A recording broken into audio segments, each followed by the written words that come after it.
Our good friend Frank Sinatra bringing us into a third hour of semi-award-winning radio We here shall see. at Wake Up Tucson. We just had a fun hour with Who? Mark Van Buren, doing suspense movies, puns, and most likely, more importantly, mispronounced words. So I had it in my newscast today, Yes. just now. Yes, Is it Illinois or Illinois? it's Illinois. It is. I think so.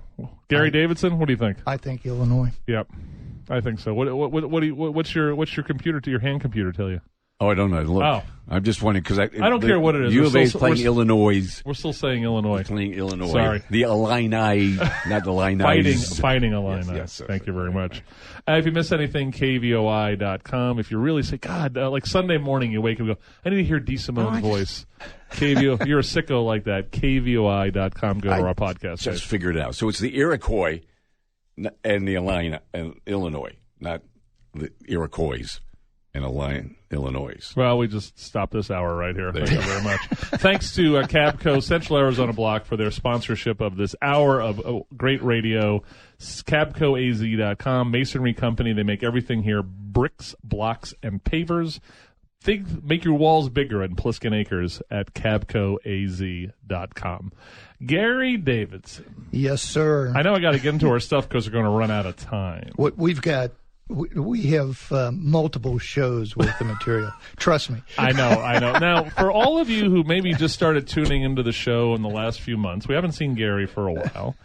Gary's he's been that guy who's been volunteering his time and sweat and brains to Pima County in a variety of volunteer roles. Absolutely. You've been on the Pima County Bond Committee for years. You've been on the Parks and Rec Committee for years. Yep. You were the chairman of the Rito Park Subcommittee. Yep. So if there's a guy, and so what happened was Gary was on the Bond Committee when this disastrous group of bonds, six different bond issues came in. Seven, excuse me. 7. Over out the door with interest was going to cost the taxpayers, I got to say it like Dr. Evil, $1 billion. $1 billion. And he would come in and just using their facts on their own stuff. This is why they can't stand Gary when he comes on, is he uses their own information to say, really? Really? Do you want a $600 square foot visitor center built possibly in a floodplain on a landfill? What could go wrong? And then we brought him out of we brought him out of retirement last year for Prop 463, and then of course he had the famous discussion at the Hispanic Chamber Government Affairs Committee, where he was asked to just kind of talk about why maybe it's a no on 463. The Hispanic Chamber said that was it okay if Priscilla from the county showed up, and you're like, of course. Sure. And then, of course, they brought everybody. Everybody was there. Ramon Valadez, Michael Rossi, the overpaid lobbyist, everybody. Yep. Couple people from transportation, as I recall. Yeah, it went on and on. So Gary knows his stuff.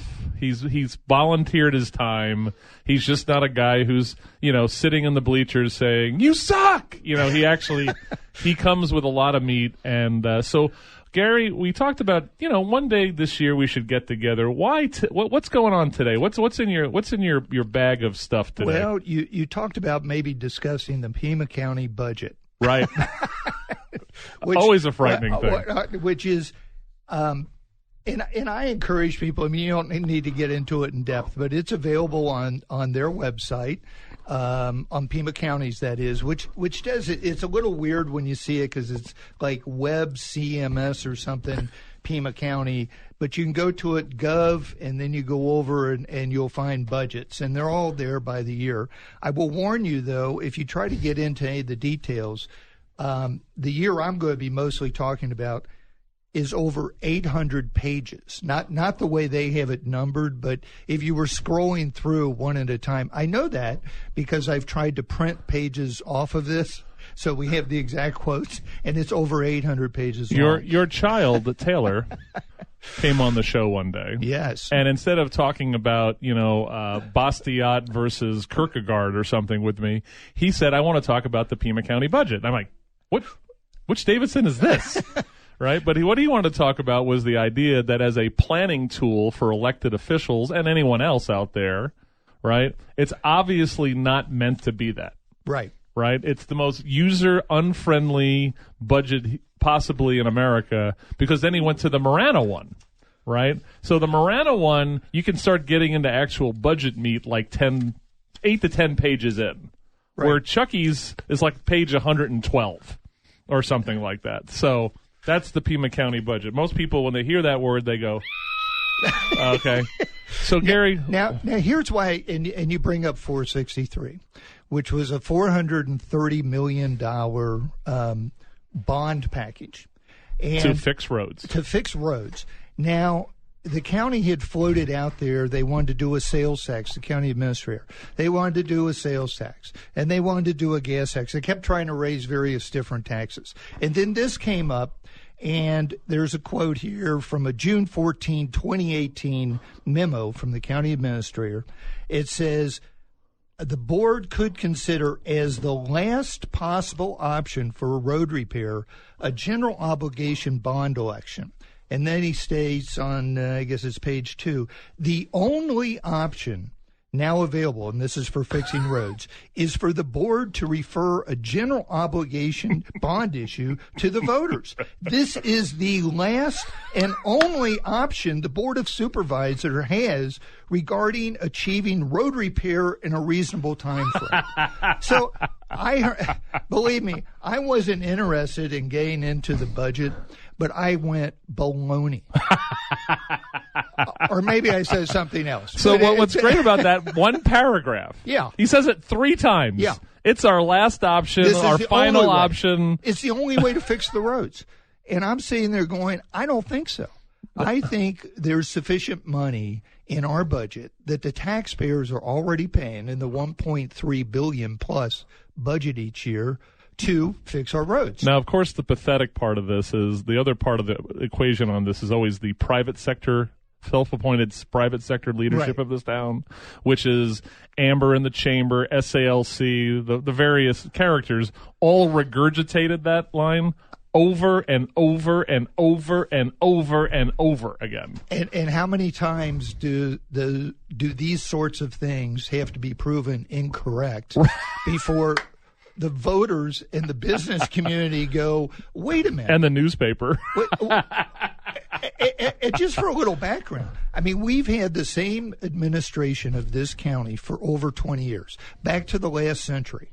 And what have we gotten? We've gotten, by the administration's own numbers, 70% of our roads are in failed or poor condition. Right. Now there's a record for you. And I mean, it's unbelievable.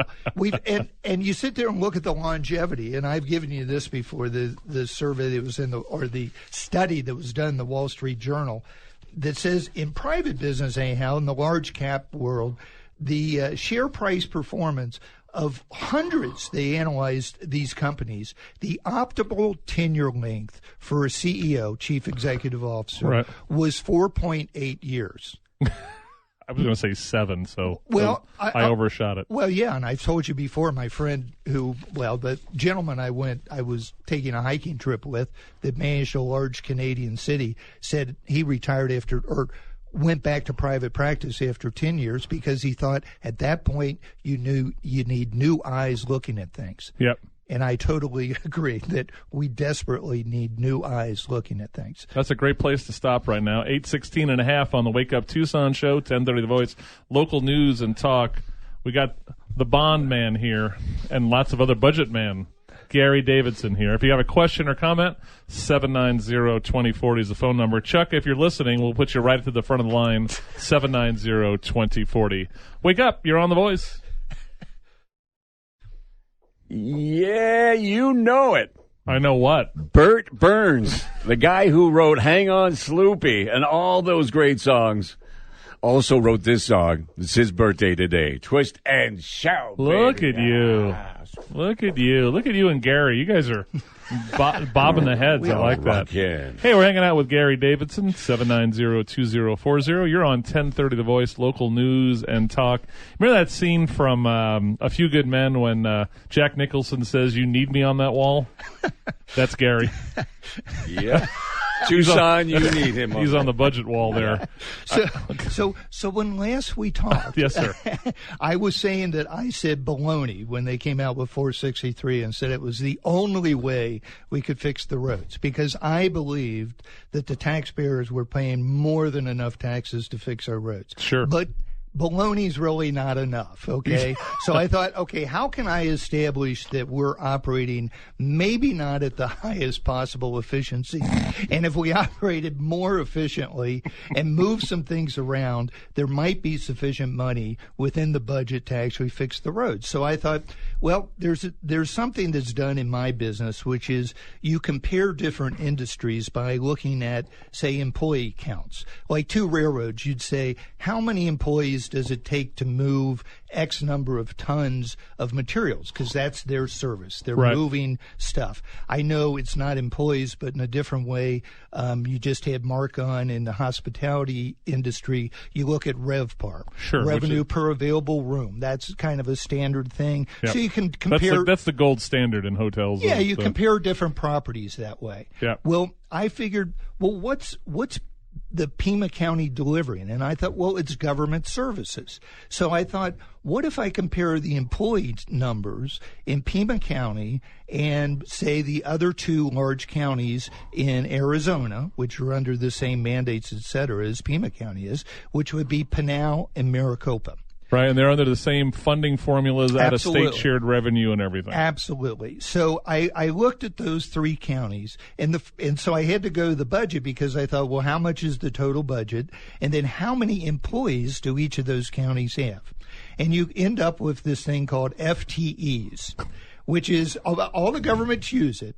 But it's full-time equivalent employees, I believe is exactly what it stands for. And I figured that meant, oh, well, there's some part-time employees, et cetera. So to make it easier, we just say FTEs, full-time employee. Right. And so, equivalent. Yeah, and so I figured those are actual employees. So we may find something different as we move along. Shocking.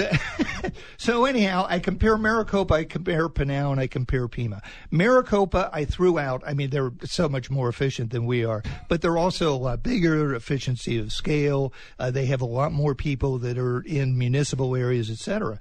Pinal is just the opposite. It's actually a smaller population, so efficiency should run to Pima. It actually has a larger percentage living in the unincorporated area. That makes sense, sure. So I looked at it, and I came up with this number that I used when I was debating, and then when I was doing my presentation, I didn't realize I would be debating.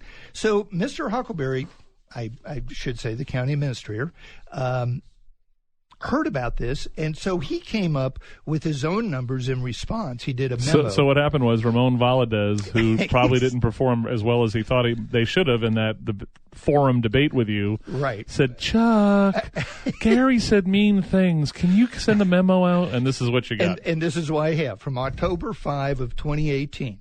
So his numbers end up with a little bit more conservative result than mine. So I'm going to use his numbers while we're talking here.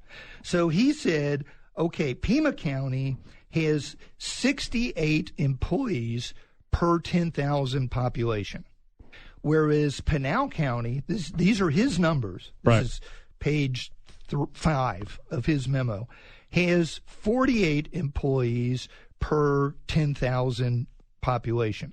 Right. So I thought, okay, 48 minus 60, or 68 minus 48 gives you 20 extra employees per 10,000. Right. Well, our population is about 1,100,000. It's over 1 million. It's 1,016,000, I think it was at that time. So I multiplied 20 by that, and I end up with 2,032 extra employees that Pima County has that it wouldn't have if it were operating as efficiently as Pinal County. Sure.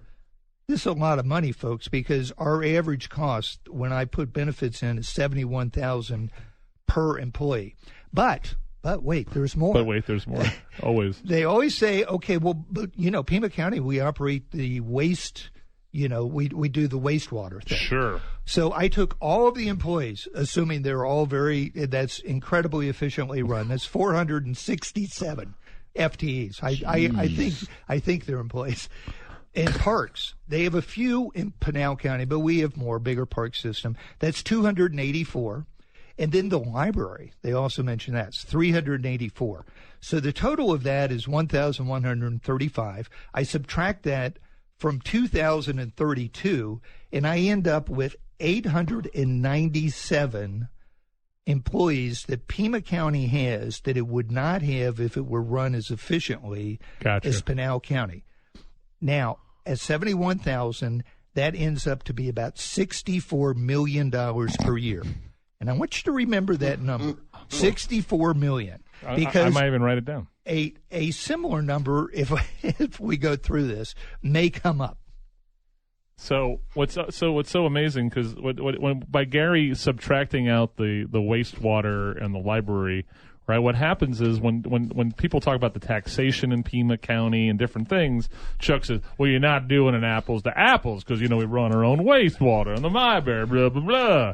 So that's why Gary's doing take that. them out and so then this is doing the best apples to apples possible. And I don't think I mentioned that, but if you go to the current census data, which is at census.gov, this is the U.S. Census, you'll find that in Pinal County, the median household income right now is about $53,000. In Pima County, it's $49,000. Okay? The educational attainment in Pinal County is actually lower. 85.2% are high school grads, whereas in Pima County, it's 88.2%. Now, normally, you look at that educational attainment and you would expect higher income levels, whereas that's true. Ours is actually lower. And then you go down and you look at the poverty rate. And in Pinal County, it's 13% of the people are in poverty. In Pima County, it's 16.6%. Now, that's just a percentage, and that doesn't seem like much. But if you take our total population and you take that extra 3.6%, if our poverty rate was the same as Pinal County, over 37,000 people in this county would be out of poverty. They would not be in poverty, which they are. And frankly, I think we owe a lot of this to the management that's been running our community for decades. But I just want people to think about that. What is the advantage that Pinal County has over Pima? Is it more attractive? Is it closer to a university, et cetera? And I go. All right, CBS Bloomberg's coming up next. Gary Davidson, Christy Simone. You tease me with a dramatic reading I could do. Oh. Do you think we could start the next segment? Because it's so good.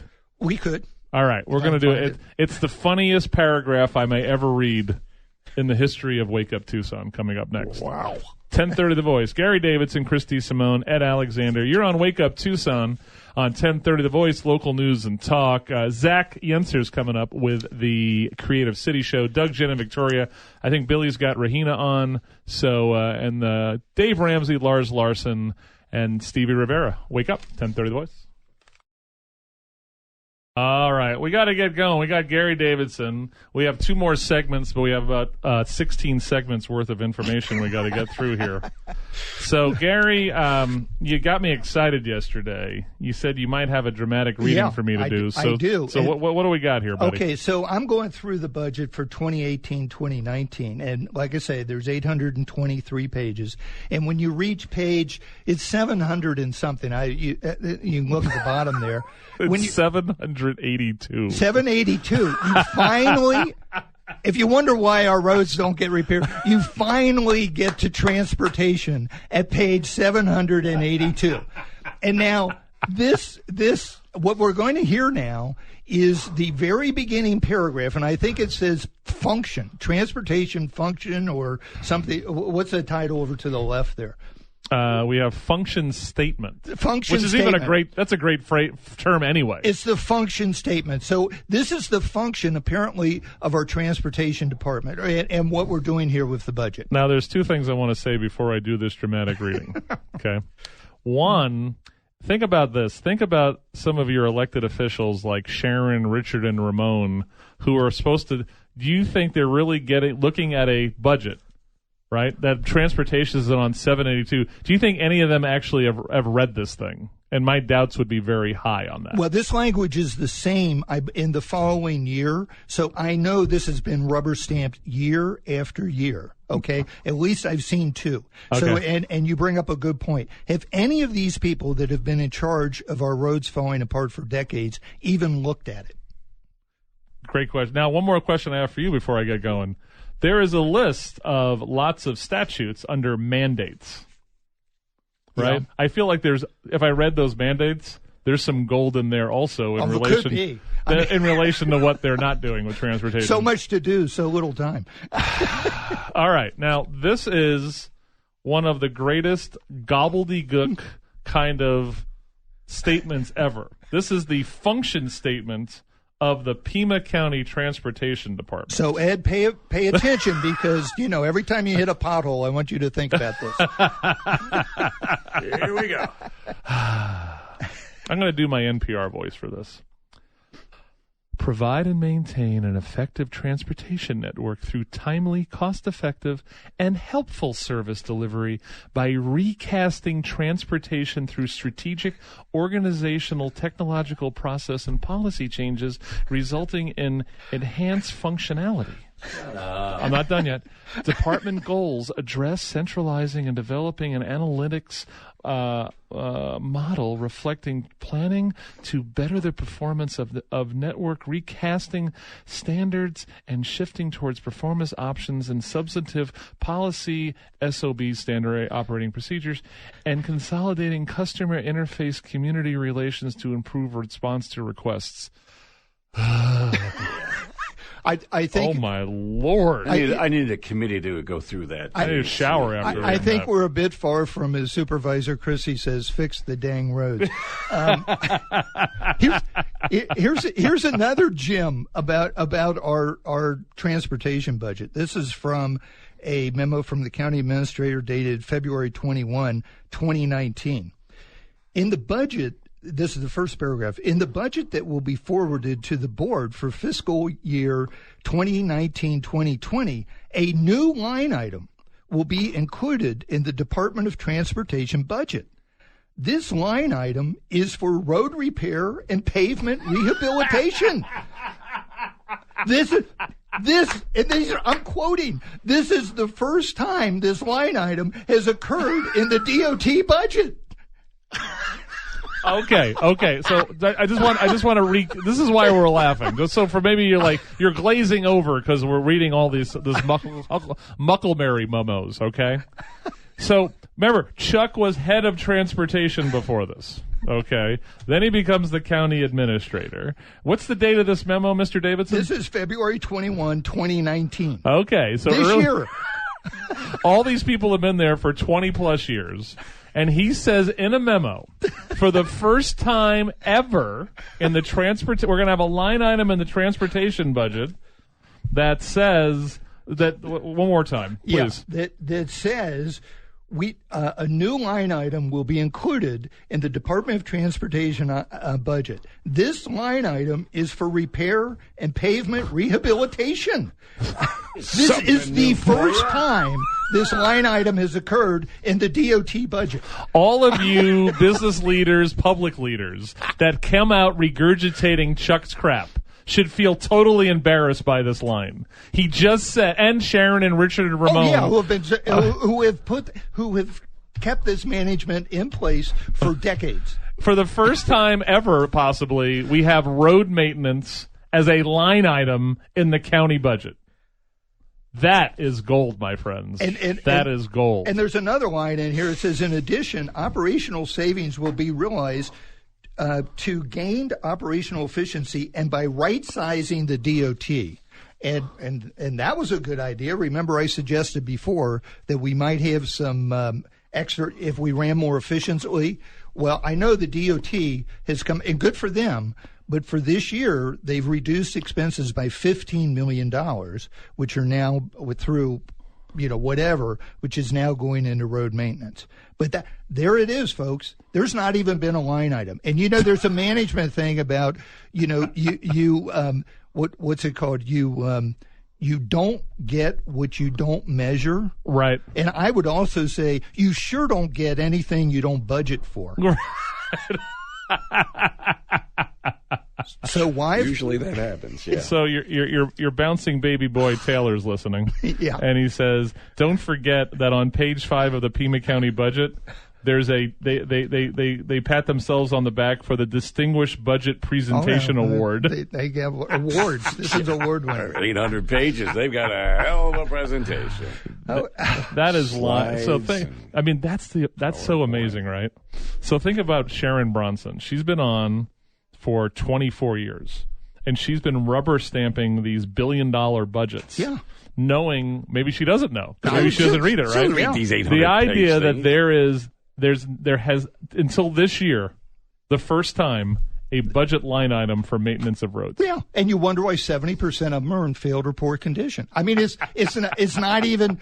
And you heard all this saying, well, there were sweeps, which we totally dismissed. At most, it was $3.6 million a year, and the problem is $300 million. So it was like 72 years worth out of the sweeps. And we should have a higher gas tax. And the dog ate my homework. And the money's been there, and nobody's cared. And frankly, you have to wonder why the roads apparently have been allowed to fall apart. If none of that's the case, well, there is one quote which I enjoy. And this is also... I love when Gary enjoys Huckleberry quotes. This is also from the administrator. It's dated April 21, 2016. I'm on page 4. And it says, in 1996 and 97, the common theme heard from most often from residents was about mobility. In other words, that's true. I mean, the roads where we had all these little two-lane. He says, not a single concern. Mind you, this is over 20 years ago, and we're now in 2016. Right.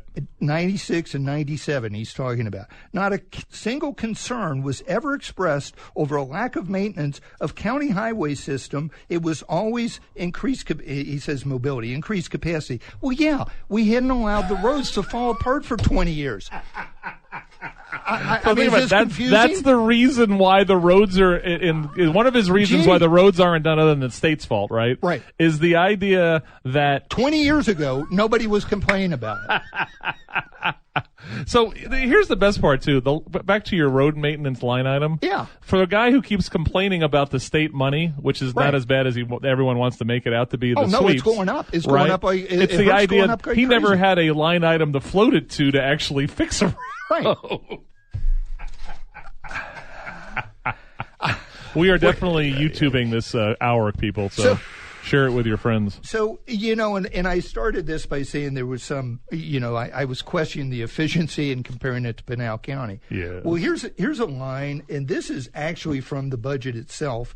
They label it 6.3. It's at page 131 if you're counting one at a time. Absolutely. So here we go. It says, in addition to decreases in staffing, the county recently instituted significant changes in the way it budgets and accounts for vacant positions and staff turnover.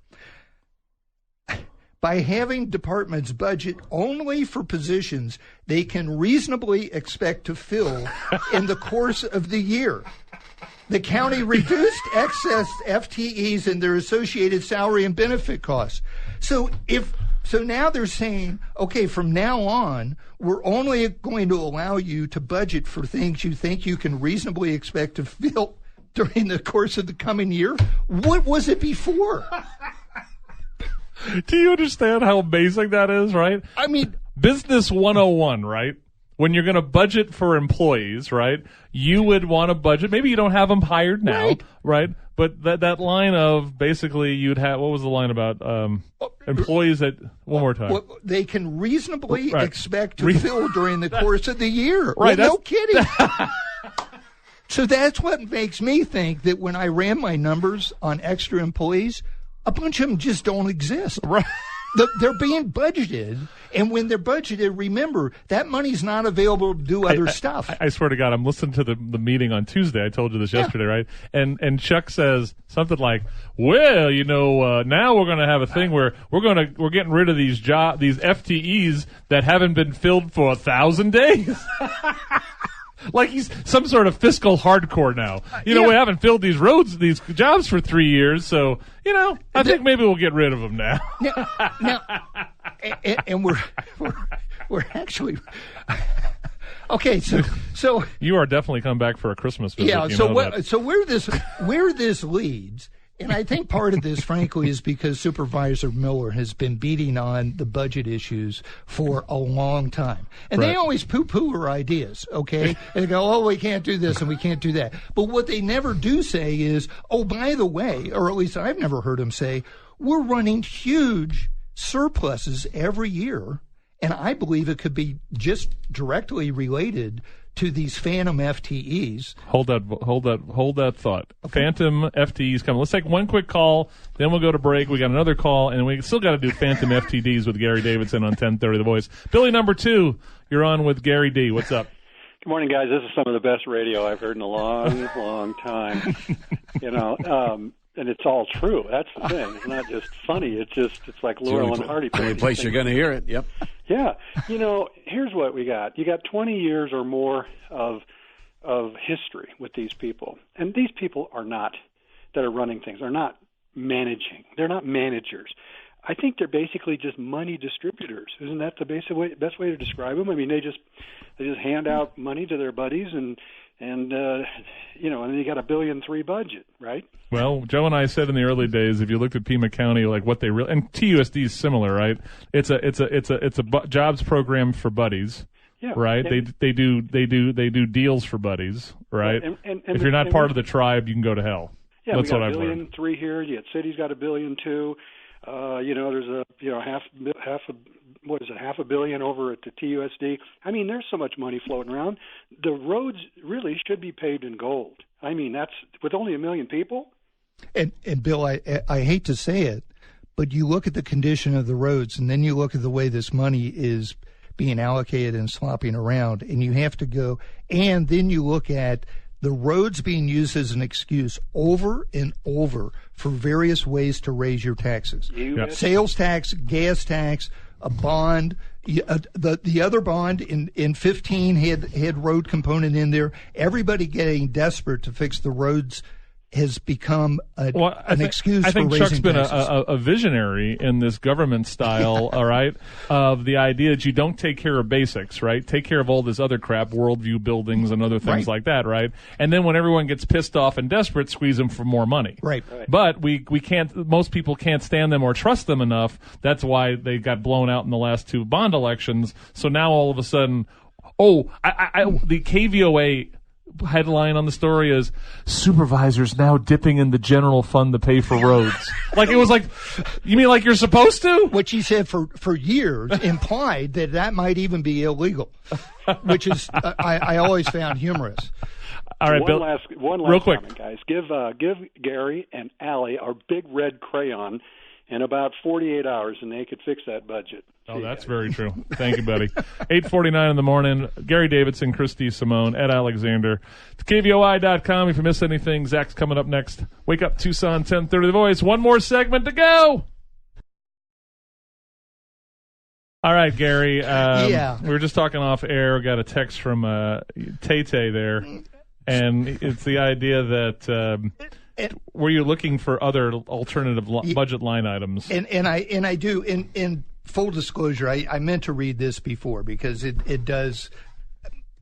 modifies a bit when I said there's been no line item. If you go right past where I was in that February 21, 2019 memo, it says Previously, road repair and pavement rehabilitation was included in the maintenance division budget of the DOT or in capital improvement project fund, which made it difficult to see the amounts of transportation revenues, i.e. HERF and transfer VLT, that have been spent for this purpose. Including this line item will make it crystal clear as to how much money is actually being spent by the DOT for contracted road repair and rehabilitation. So apparently it's been buried somewhere else. But of course it's been buried somewhere else, because he could use it for like anything at that point. Yeah, and as we discussed before, budget should be a matter of a management tool. And Right. It should be the supervisors going, what are we doing in this item that is so critically important to the public? You would expect it to have had a line item for the last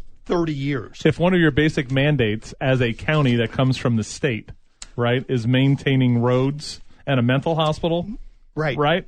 Right. You'd think there would be a specific line. Instead of burying it in this general thing in DOT, there should be, this is how much we're spending on road maintenance. Right.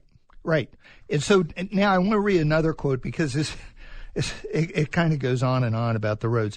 June 14, 2018. This is another a memo, and this is on page 4. It talks about it. Over a third of our HERF and transportation VLT revenues are currently being spent to pay off debt authorized by the voters in 1997 to expand our capacity. Now remember that, over a third. Yes, sir. These debt service payments will see a sizable decline 5 years from now and significant decline within 10 years, freeing up revenues to then allocate to road repair. But until then, only a minor amount of HERF and VLT will be available for road repair. Well, if you're spending a third on debt service, how is 2/3 only a minor amount available for that? And we're talking big numbers. I think the HERF is over $100 million a year. Let's lowball it. Let's call it 90. Okay. Yeah. That's still 60 mil. Which would fix the problem. Remember, in Prop 463, they were targeting about 50, I think, a year to fix the problem. So if I read that sentence correctly, Chuck is saying that 2/3 of something is minor. Exactly. So, well, he says, but until then, only a minor amount. So what we're saying is that, Chuck, if we gave you a 2/3 discount off of your salary of overpaying yourself $400,000 a year, it's only a minor one, Chuck. Chill out, dude. We haven't even gotten to the unreserved ending We only have fund 2 balances. minutes. Do you want to wait for another day? Yeah, I'm afraid we'll have to. Let me just tell you that every year that I can find, there's a memo, and there again I say it's because I think it was put out because of Supervisor Miller, on November 5, 2019, where the county administrator discusses the unreserved ending fund balances of the county. Now, every year there's an unreserved balances put in there. That's conservative. I like that. You know, you don't want to be overspending. But we're looking, for instance, in 2018, 2019, the budget we've been just talking about, the budget for this unreserved ending fund balance was $40.3 million. The actual at the end of the year, and this is unreserved, and this money then is, I've got the memo of how it's divvied up, was $104.6 million. That's $64.3 million over the budgeted amount for the reserve. Right. I mean, these are big numbers, and this is going on year after year. When I added up the numbers on his memo of how much money has been in the surplus FTE phantom zone, Yeah. it's a truckload of dough. Well, it's like I say, it appears to be more than enough to fix the roads, and nobody even brings this up. And okay, so we're dealing with transparency, we're dealing with full disclosure, we're dealing with, I mean, this number, and it's always a positive. Sorry. If you were trying hard on budgeting, sometimes, every once in a while, you'd go under. You know, because you're trying to be somewhat exact. You want to have a cushion. This number is always a positive. So that number of the last several years, right? Somewhere in the 40 millions. It's averaging. Well, yeah, it's averaging 46 million over. So literally, you have $46 million of your budget that the people voting on it Yeah. don't actually It's like and it's allocated after the fact. Right. I mean, it feels like a perversion of the budget process. To various stuff, but the 1 year I looked at it, none of it went to roads. Gary, thanks for your service as always. He'll be back for a Christmas visit on. It'll be like a Christmas Carol. You remember the Ghost of Christmas Past? It'll be the ghosts of employees past and future with Gary Davidson. We'll see you for Veterans Day with Colonel Mo. Everyone have a great weekend.